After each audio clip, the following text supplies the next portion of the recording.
Quick, I'm here with Phillip McKnight. We got the PRS Silver Sky John Mayer signature guitar, and there's just a few days left where you could actually win this guitar. So check out the link down below in the info. You still got a chance. Hey, what's up, you guys? Marty Schwartz here with Marty Music. It's an honor to have the Gear Lord. I did that on purpose because we had to talk about that. Inside joke. Anyway, right. We got Phillip McKnight here. It's great to have you here, man. Thanks for coming out. I appreciate it. I love hanging out with you. We did a thing before where we were hanging out in Nashville during the Summer NAMM, and you were talking about a little kind of game that you play where someone can hand you a guitar and you can tell them something that they don't know about it. I've never seen you fail in that game. Now we've got this John Mayer, Silver Sky, Paul Reed Smith. Get into it, man. Well, the first thing that note about that's interesting is that it looks like a Strat. I wasn't going to say anything. And the funny part about that is that this body shape is considered generic legally. The Telecaster, the Stratocaster, P-Bass, and Jazz Bass. The body shape. The body shape. Only the body shape. And we're not talking about their logos or headstocks. Yeah. We're talking about the body shape. Anyone can make this body shape. That's why if you ever seen, this is maybe an interesting fun fact. If you ever seen LIC on a part, like Warmoth, LIC Fender on it, that means licensed by Fender. That means they've paid the royalty to Fender for the privilege of using that headstock shape. Oh, okay. But you'll notice that there is no Warmoth bodies, LIC Fender bodies, because there's no licensing to be paid. Yeah, they don't have to pay the licensing. I only say that not as a defense of the guitar, but as an explanation of why when so many people are like, hey, why did they make a Fender-esque style guitar? It's because, well, John likes Fender style guitars. Right. And there's no reason they can't do it. Everybody Understood. else, so that's one of the interesting things. Real quick. Now, this little bevel here is different than a Strat. Yep. And does this come out farther? It looks like it does. In fact, that's actually why the story I think is interesting, because I think a lot of people looked at the scoop, the fact that they line this up. Believe it or not, this isn't like a normal Strat would be comes up. He designed this so that it actually makes the curve makes perfectly lined up sense, right? There are some subtle changes to the guitar, and I think a lot of people thought those changes were to avoid trademark. You know what I mean? Yeah. But it wasn't. It was literally they could just stick this neck on a Strat body. Style body and be done. So it's just interesting because, like I said, the changes were done because of John's desire to change the guitar he already likes. It makes sense, right? He's just modding the guitar he likes. The first batch was all done in Tesla colors. This is the new colors. They're not Tesla colors, is my understanding. The other thing that's interesting about the guitar is it has a 7¼ inch radius fretboard. Okay. And so the interesting way to think about that, you always hear this 12-inch radius, 9.5, 7¼ You just have to remember this. It makes super simple sense. I also heard size doesn't matter, though. Yes. Well, in a fretboard radius, it will. Sorry to tell you guys, it does. You being a guitar instructor might find this most interesting. The original Fender guitars were 7¼ inch radius fretboards. Leo Fender never played guitar. To the day he passed away, he never played an instrument. So the question is, why did he do that? Well, he did a lot of things based on feedback. Hey, my arm, the Telecaster pokes my arm here, carved. You know what I mean? Mm-hmm. Hey, it would be nice if this is carved from my man belly, right? And there it is. And so there was a lot of those kind of adjustments done. One of the things that happened is when you bar chords, a lot of people, as you know, beginners, right? Everybody has trouble barring chords. Yeah. Well, it's because your finger naturally doesn't want to be flat. So if you go to make a chord, go ahead and do it with your left hand. If you make a chord, you'll notice that if you do that position, especially just like this, and I'm showing the audience too, your finger curves. It never really lays flat. You have to really focus on keeping it flat. So a rounder fretboard, which is what this is, actually mimics that feeling. So this guitar, when somebody says, oh, I don't like this shape, people who play a lot of barred chords would actually probably appreciate this shape more than a flatter shape. A flatter shape would be better for shredding. This would be definitely better for those It's funny because John Mayer, well, he's an exceptional guitar player, but he really doesn't play bar chords like that. Right, he doesn't, and that's what's really funny too. And my theory on that, so you know, is that the rounder helps him for the same thing that you do, which is the thumb over the side. Yeah. It takes the angle and makes it less harsh. Okay. So, and that's a strange thing because if I look at this guitar, I think of a modern take on a Strat. Yeah. And then, bam, the original Strat profile fretboard, which is the hang up most people have. It's not good or bad, it's just nice to understand what it is. Okay, now you see a lot of guys with Strats Right. who on the back plate to Yep. access the tremolo system, Yep. they just get rid of the plate. Like Yep. SRV, I think, did Yep, that. Stevie Ray Vaughan, Eric Johnson, John Right. Mayer's Fender editions did So not have John that Mayer place. just said, Yeah, don't put it on there. I think this one's locked right now. Is that the case? Or Yeah, this is locked against the body, so they've just tightened it so that it's pulled against the body. The funny part about that plate is a dust cover. It's to keep dust out of the springs. okay. Keep in mind that there's something to think about this. People don't realize this, that when people were designing these guitars, like the first Strat, this is the first design of this style bridge on a Strat that we see now in every guitar. Yeah. Fender put that cover there as a dust cover to cover. Originally, it didn't even have that cutout. You know, we're used to the cutout where you put the strings in. Originally, they would just be solid pieces Yeah. because it was a dust cover to keep dust out of there. You ever seen dust in there? Like, I've never pulled one off and found 4 dust bunnies fall out on the floor, right? So a lot of people, maybe now for aesthetic, you would keep it on there, but functionality, I don't find that removing it hurts the guitar in any way because the fact that it's just not a problem that ever happened. It's probably a problem they foresaw as a possibility. Now, you also have experience with Paul Reed Smith, the company, right? Yep. And you own a bunch of them. Yep. So you know probably a little bit about the history of how this guitar came to be. Sure. When John Mayer left Fender, he got a ton of guitars sent to him. It was probably a smorgasbord.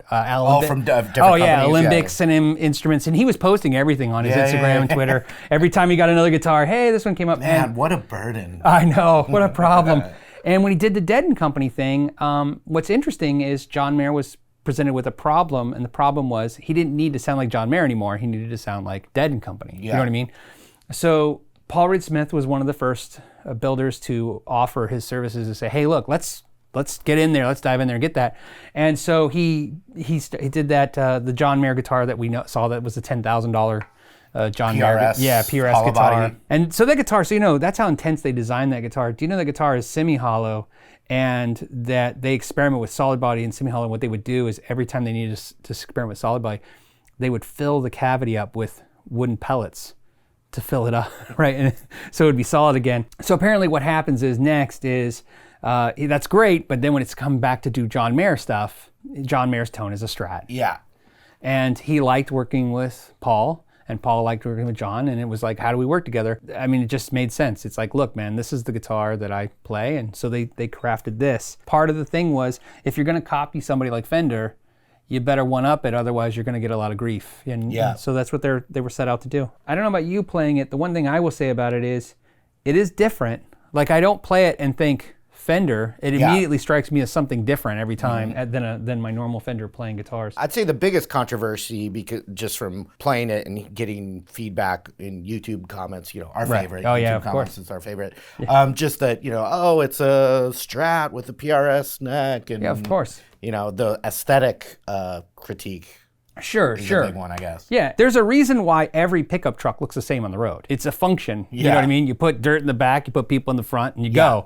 There's a reason why every guitar slowly turns into this body shape. It's a function issue. So when people are like, hey, you're copying it, well, we could say that about every truck manufacturer too. There's a certain point where you're going to have to adopt the fact that this is what, not so much anymore what Fender designed, but this is what the musicians have decided they like. Do you know what they did pickup-wise? Because the PRSs are known to be like Les Paul, humbucker style guitars. So what's funny is both Paul and John are freaks about pickups, and they experiment with every pickup. This is a 60s style pickup, which I attribute to the Jimi Hendrix sound. Okay. You know what I mean? So 60 style pickups are what these are a little hotter than the 50 style pickups. Do they outsource them? Are they? No, this is done in the PRS facility. Okay. Yep. It's not a high output pickup. It's not, when we say higher output pickup, we're talking about, you know, 1 at being the lowest. This is like a 3. You know what I mean? You have a long way to go before you get to 10. So it's just lower output pickup. They do that thing that you said that you liked, which is they wire the bass control or the tone control here to this pickup. Yeah. But it is cool that it's just comes that way where you can roll just the bridge pickup tone down. So you can get like a different sound. Yeah, to me it's a sanity thing. When you're in this position, you got even a light gain amp like this twin. Bright. It's so bright, and then the 60 will hum.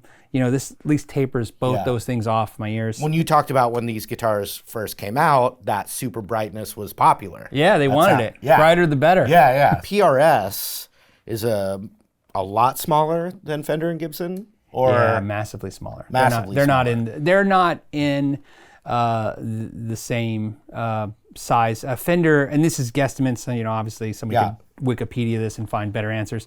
Fender's probably 500-ish million in sales per year. Gibson's claims in that same ballpark have probably even more, but either way, they're still in the hundreds of millions. PRS is barely now touching 50 million a year, you know what I mean, kind of a thing. Those numbers really tell a story. PRS to me has always been, they became the first big small manufacturer. That's what it is. So that's why the small guys don't really feel connected to Paul Reed Smith, because he's so much bigger than them, but he's so much smaller than the big companies that he's really in a kind of a small niche, with just a few companies in the middle. And you know Paul Reed Smith, the person, yeah? Well, I've interviewed him a couple times. I wouldn't say I know him, but I met him. You've hung out. Okay. Yeah. You've interviewed him. Yeah. He's passionate. He's got an opinion, and you're going to hear it. Yeah.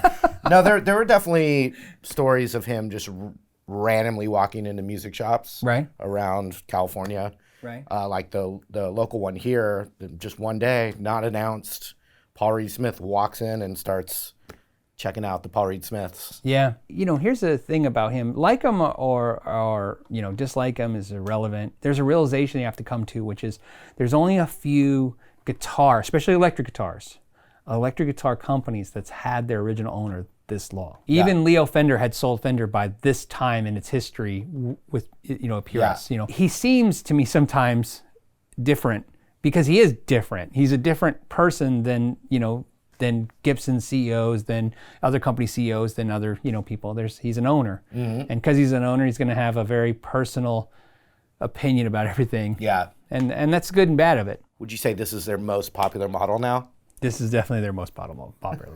It's funny. This is a perfect example of when the first time a good band comes out and everybody hates them for about 5 minutes, and then all of a sudden they become iconic. Yeah. This guitar was because I've been doing YouTube for a little while too, and this guitar is probably the most hated, most commented on thing I've ever seen since I've been on YouTube. Mm-hmm. And then literally, it's probably been the biggest financial success of PRS. So it tells you, fascinating. It always tells you that I don't know what that means. The vocal people are very vocal, but it doesn't necessarily dictate what's the bigger picture. Yes. In other words, people that are really mad are more prone for this guitar to comment all the time about it, whereas maybe the people that really love it aren't even bothering because they're playing it. Yeah. Yeah, I saw him pretty recently a few weeks ago of filming this. I think there was only one, electric-wise. When there were acoustic songs, he played different Martins. Right. Electric-wise, there was only two songs the entire night that wasn't on a type of Silver Sky. Right. There was one song where he had a big jazz box Gibson for that sound for some song, and then the song Gravity, he plays his Strat. So the last time I saw him live, which is the tour right before this one. Yeah. He did the same thing. He pulled out the Strat maybe once. Yeah. Another guitar for another thing, and then he stays on the Silver Sky, which it sounded great. He played so much guitar, more than I was even expecting. As far as guitar solos. I love him live. Yeah, I would definitely put him in my top 5 live shows. All right. Once again, we have been schooled by Phillip McKnight.